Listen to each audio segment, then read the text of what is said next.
We are about to show you the rendering of a watercolor that was sketched in Bodega Bay, California.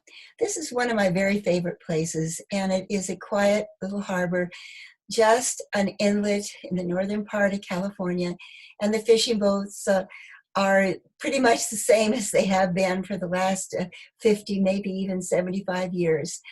And I have enjoyed painting here so many different times, and many experiences have happened over the years.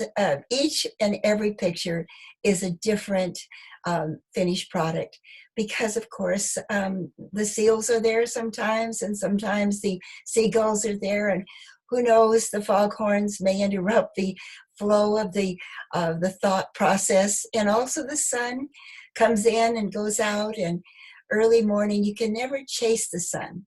So I'm actually a plein air painter, and the work I've done has been put under Art Divine Gallery, and we have painted on this location for, I'm going to say, about 50 years.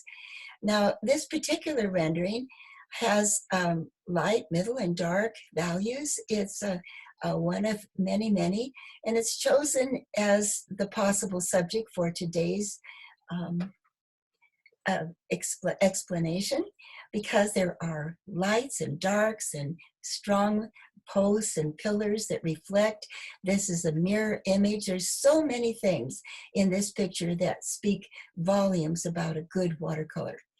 Now, first of all, the watercolorist learns how to use the various tools. And I'll explain, to begin with, the palette. This is a John Pike palette, and it has deep wells and a thinking area. And I love to call this area the place that becomes the hidden grays, and you never know what's going to happen. Sometimes the palette looks better than the painting. But this is the cool side, this is the warm, this is the earth side.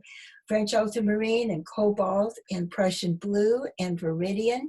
And moving over here, alizarin crimson, cadmium red, cadmium yellow, raw sienna, burnt sienna, Payne's gray, and ivory black. And this constitutes the palette that I've used for many years. Now, the brushes that I love to use include the wash brushes. This is a hockey brush, and it starts the whole process by completely wetting the paper.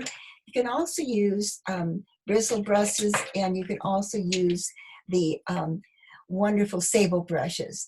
Now, the sable brush is a particularly important brush because each and every one of the bristles are inserted by hand individually into the ferrule. So the brush hair is actually from here down to here.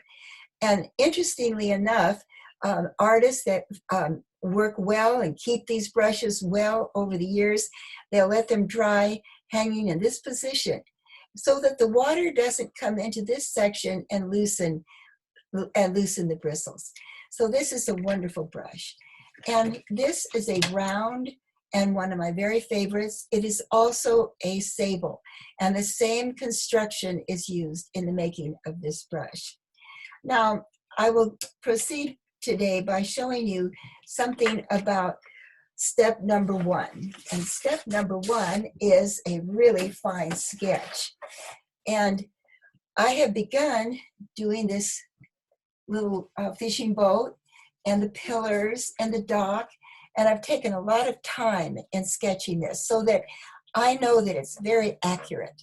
And there are people that will later on look at this picture and maybe even know something about boats. And perhaps they might even want to purchase a painting that is accurate. So we begin by sketching with a 2B and a double E, and you have light to dark, so you have enough strength and emphasis.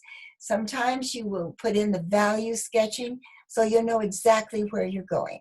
The next part of this sketch will be established with an annotation, and that will be the color indication. And I will show you that in recording number 2.